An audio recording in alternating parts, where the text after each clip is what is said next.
stand in front of everybody and Do you want me to do it for then? Everybody can hear. Do you want me to hold the camera?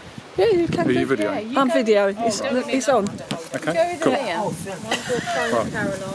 Go on now. Can you hold this for a minute? Yeah, go with Amir, Paulette. Ladies and gentlemen, whenever you've got a wedding in the UK, contrary to always people are asking for speech. Absolutely. Instead of a speech, I just would like to convey my thanks to a lot of quite a few people. First of all,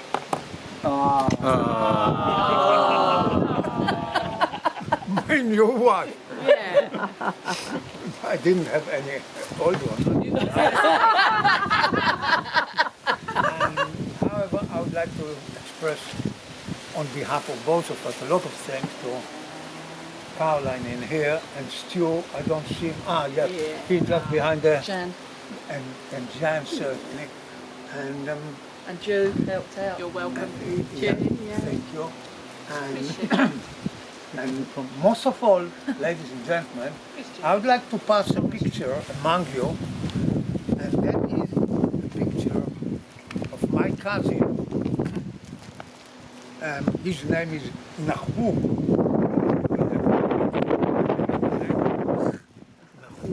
Manor, and he and his wife Genia, they are survivors of the Holocaust, and they both survived the Holocaust just because of they are what is being called the Schindler children, and yes, and he's the oldest of the Sternfeld clan. Sternfeld, that's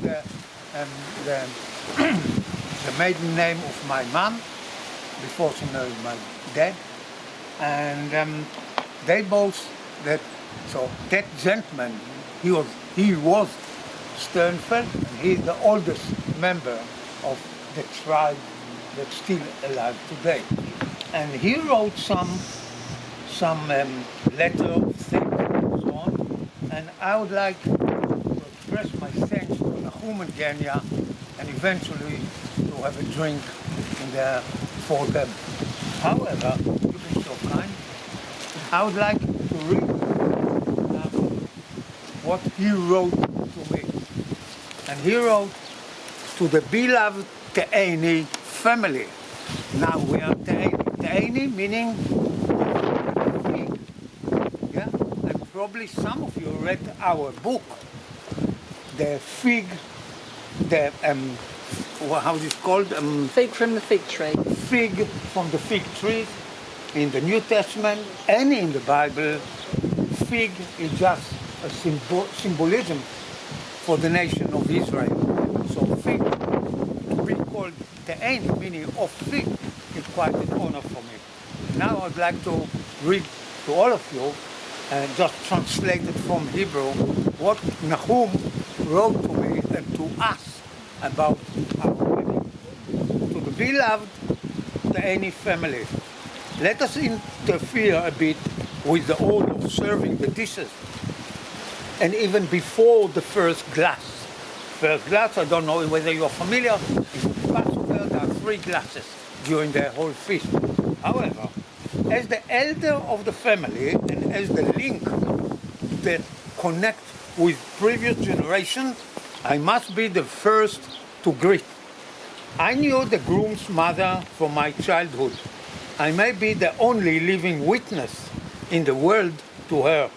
I loved her as I loved the rest of my mother's brother and sister, that certainly a great number of them perished in the Holocaust.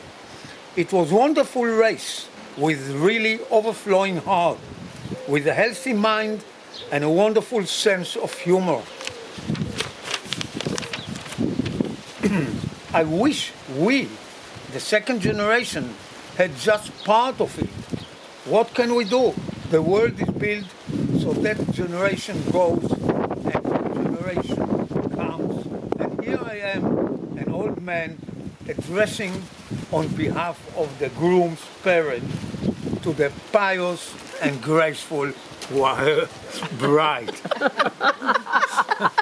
Would you please take this cute elf to to your husband to feed him, to dress him, and take care of his needs, to stand to his right hand. Yes, he's on my right hand.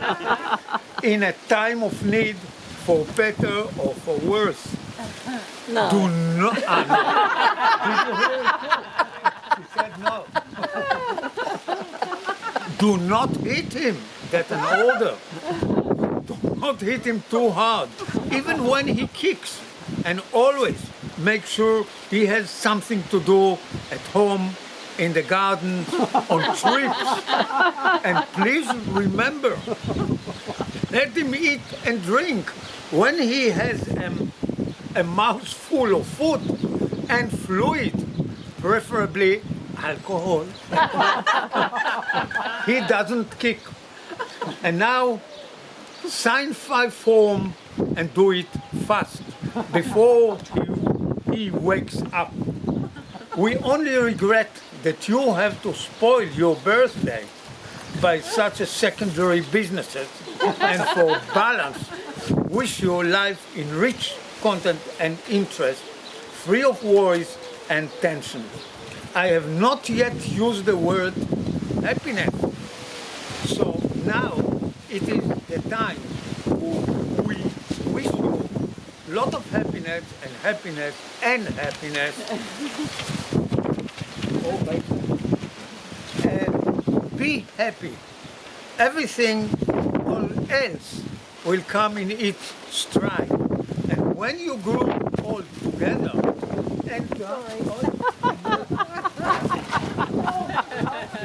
so I repeat Sorry. it. So when you grew all together, enter the peace tabernacle and smoke the pipe of peace. Nahum and Kenya, ladies and gentlemen, please raise your glasses to Nahum and Kenya. Nahum and Kenya. Cheers. Cheers. Oh! That is broken. I haven't touched a drop.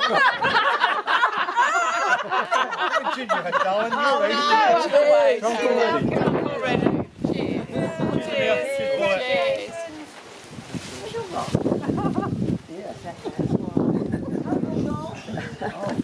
And I'm sorry, I'm not so talented to have a drawing like that. That is on my right hand side. She would have that drawing. Anyway, it's very complimentary. I still have got a smile. Okay, let's get on with it before the Prosecco gets flat. I'd just like to raise a glass to Len and Margaret for their anniversary and for being such lovely neighbours. Len and Margaret. Thank you. Then, Margaret. Thank you. I'm not going to stand up again. It goes Put that chair there. And now my best mate Jan is going to probably embarrass the hell out of me. Oh, go on, Jan. Go on, Jan. To the chair. Right, okay, I'm not going to try and go on too much, but back in 1992, and I were having a pilgrimage to Israel. It was the year of the election, and party politics won the Grand National, which we found out while we were out there, otherwise I might have had a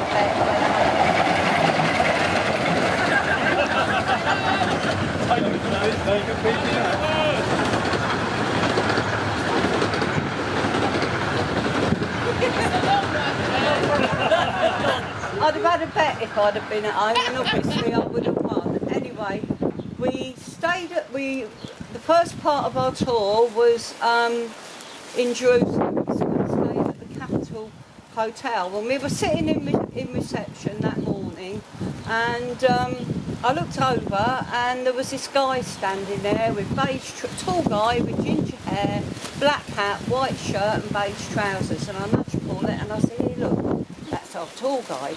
And I saw her look at him. "No," she said, "don't be so stupid."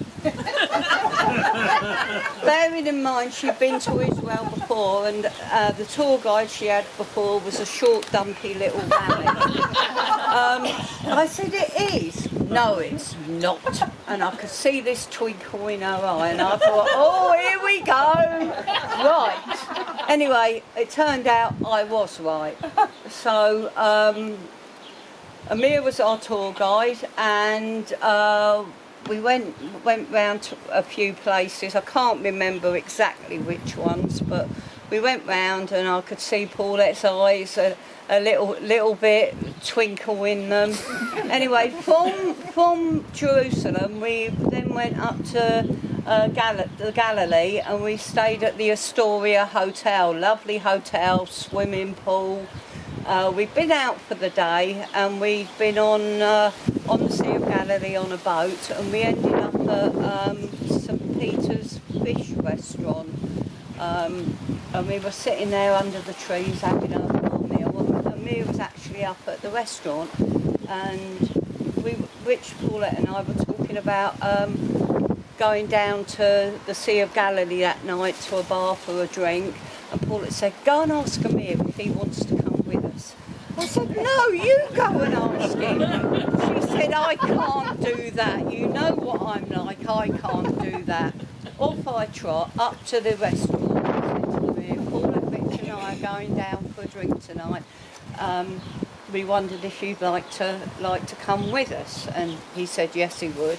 So I was sort of full of glee and everything, bouncing about, and fell down the steps. Didn't actually fall over, just tripped. And I went back to Paulette and I said, yes, oh, that's good. I don't like to think of him being on his own up there. I don't like to see people on their own. Anyway, from there, we went out for a few times, sat by the swimming pool, having a drink in the evening. Some of us went in swimming. And then it came for us to leave, and I can remember as we left Amir to go through, we had to go up these stairs, and I kept saying to her, don't look back. Don't look back. She was a bit tearful, and I said, no, just don't look back, it's all going to be all right. So we got home, and Amir and Paulette did keep in contact, but if you remember back in 1992, we didn't have the communication, Skype and everything that we've got now. And like in any relationship, you have ups and downs, so there were gaps in it, but I kept saying, no, it's all going to be all right, everything will work out. And then Skype came into being in 2003, so obviously there was more contact then and everything. And then I'm skipping over a few things, but in 2006, Paulette, Richard and I were due to go down to Moymel in Wales for a week's holiday. And I was down with Paulette in her cabin, and she suddenly said to me, do you think you and Richard would mind if I asked Amir to come over and come on holiday with us? I said, well, I don't mind. And Richard said, well, just as friends. I said, and I laughed, and she said, what are you laughing about? I said, just as friends, don't give me that, don't be so stupid. Anyway, from then on, obviously communication got better and everything, and that's where we get to where we are today. So what I would like everybody to do, I want everybody to say, not cheers, but I would like everybody to say l'chaim. So can we lift our glasses and drink to Paulette and Amir and say, it means to life, l'chaim. Thank you.